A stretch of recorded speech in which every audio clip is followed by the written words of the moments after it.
Alright, so here goes another video, and I'm so sorry I've been absent, but I've been through so much shit, it's unbearable. But I'm back and I'm outside, so usually when I'm outside, I'm better. So I've been doing a lot of like weekly counseling on Fridays through telehealth, and that seems to be kind of irritating but helping, kind of, sort of. I don't know where that's at. But I wanted to give everybody an update, where things are at and like how they're working, and I've been a lot worse too, like really, really bad. And I don't know if it's medicine offset. Maybe I've been drinking a little more than I shouldn't have, or this or that, or I can't seem to teeter in the right to get it to the right frequency or level I need it to be at. But I wanted to post to everybody that I at least watched. I think I've seen one watch each view. But I'm really trying to show you guys, like, just the internal and, trepidation that comes with everything that I suffer. Like the real panic attacks that are daily or 3 times, so they're frequent. They're not like, okay, well, I have one every month. I feel great, but then I feel bad, or I get anxious around friends, or no, these are real panic attacks. Anxiety and panic can't be compared. I hate when they do that. Like if you're having anxiety or a panic attack right now, watch this. No, mine are strictly for panic. Anxiety is something that you have to overcome through your ego, self-identity, learning how to cope, in crowds or what have you. But panic is something that just destabilizes you to a point where there's no reckoning.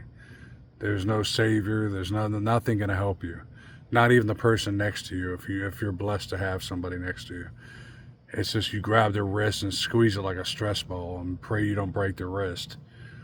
But anyway, so I wanted to get along, and then it's actually, I kind of remembered it because I was in my YouTube channel, and I was like, oh, like my regular YouTube, and I was like, oh, I wonder how many people watch those videos from 3 months before, and it wasn't many, and it wouldn't matter to me.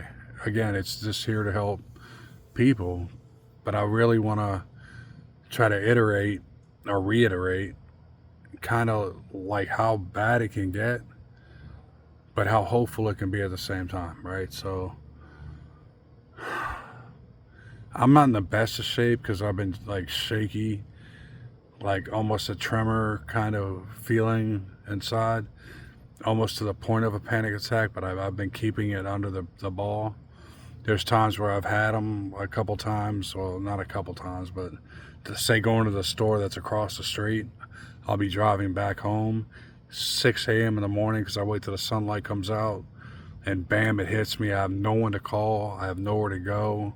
I can't pull the car over because nobody's going to give a shit. If I pull the car over, it's like, well, damn, I'm going to have to start and get it home anyway. The ambulance isn't going to come quick enough. So there's like nothing I can do to make myself feel safe, right? And those are the moments that are the most challenging because those are the ones that I've had the most recent encounters with, was trying to make it home. And so that they had this thing, and it's called somatic shifting. Okay, so say you get over one kind of physical attribute of a panic attack. So say your heart palpates. Your heart won't palpate anymore. It'll migrate into where your throat closes, or you get this brain flutter where it feels like you have 1,000 Pringles in your head, and you're like, oh shit, or tinnitus, or gut syndrome, like where you just, everything's going to drop out of you, and you're in a vehicle and you can't stop and you don't know what to do, and there's nobody going to help you, right? And I think that's the worst in fear for panic goers, not anxiety goers, but panic goers, is the fact that nobody's there to save you. But the reassuring point is that it's absolutely natural for your body to do what it's doing. It's just sending a signal that's just not an appropriate time to do it. So whatever it's going to do, it cannot hurt you. It cannot effectually hurt you. It can make you feel estranged. It can make you feel weird, loopy, out of the mind, like derealized, like dizzy, spots, just any kind of symptom like you can think of. It can do all these things. And it's just your body's way of protecting you. But it was so used to, off the original panic attack that you had, it started building up its walls and saying, if that ever happens again, we're not going to let it happen again. So it's going to keep you away from these issues, right? And the only way to break the cycle, apparently, is to try to go through them. And I've tried this desensitization method, and I went full scale in, like, dude, I'm just going to go and I'm going to do as if, like, quote, as if. And I'm just going to do that, dude. You know, I'm going to, if I want to go to the store, I'm going to the store. Like, I don't care. Like, I don't care. But it's so much easier than said, because the truth is, if anybody's had a panic attack on that scale, they're not walking right into it. You know what I mean? So anyway, yeah, you know, I smoke, so I'm probably going to light a cigarette while I'm talking to you. But I was going to do it like a probably 15-20 minute video and just kind of give you my deep voice and talk to you and give you an update. But I've been really horrifically bad. They put me on, so let me give you a little script. So they gave me 4 medicines. They gave me a blood pressure medicine, can't give you the name because I don't know it. Like, it's not, I don't want to. They gave me lorazepam. I don't know how many milligrams. I think it's like 2 milligrams or something a day. I got my diazepam. I think it's 2 milligrams 2 times a day as needed. And then they just put me on a new one called Buspar or Buspar. I don't know how you say it. So the Buspar or Buspar is supposed to help with the anxiety.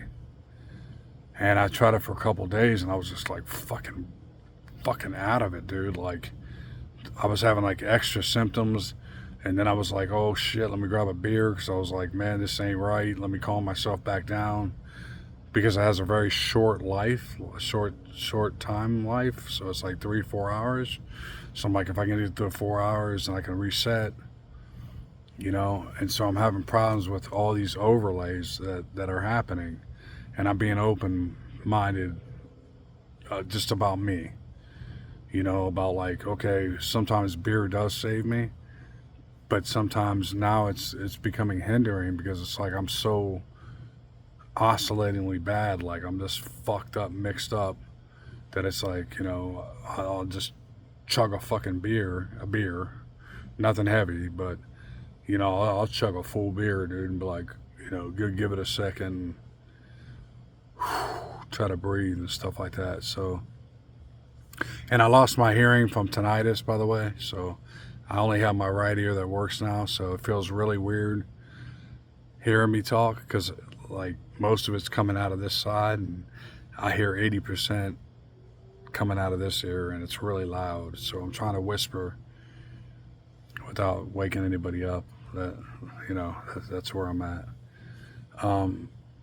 But yeah, so like with all the symptoms that I'm having, and like the depression, and because the depression for me comes from when I can't deal with it anymore. I get these panic attacks, right? And then I'm not talking anxiety. Leave anxiety out of the equation. That is a very minute situation for me anyway. Like, if I sweat, I sweat.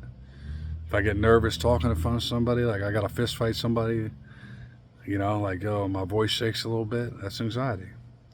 So I'm not talking about anxiety, but I'm talking about like real panic attacks. And then when the panic attacks get too bad, there's a third level. And I call them demi-seizures, where they're just like debilitating. They shut your nerves down. Like, they'll shut your hands down and lock your hands up in a fetal position and stuff. Maybe I talked about it in other videos. I'm not going to extrapolate on it. But yeah, it just completely takes over because your body and mind both don't want to deal with it. So it's like your body sends it to your mind. Your mind doesn't want to handle it, sends it back to the body. So then you're having symptomatic, somatic symptoms. And then when they both can't deal with it, it just shuts down. And that's when the demi seizures happen. That's where it's like you're kind of in a awake seizure. And those are horrible, right? So I don't know if anybody's had those experiences, or I don't want to think I'm the only one alone that's had them, because I've read online about how bad panic attacks can be, where you want to jump out of a car and like your whole chest is ripping open and like these things. But I'm talking to a point of like non-physical, like just emotional content. But yeah, I gotta pause the video. Give me 1 second.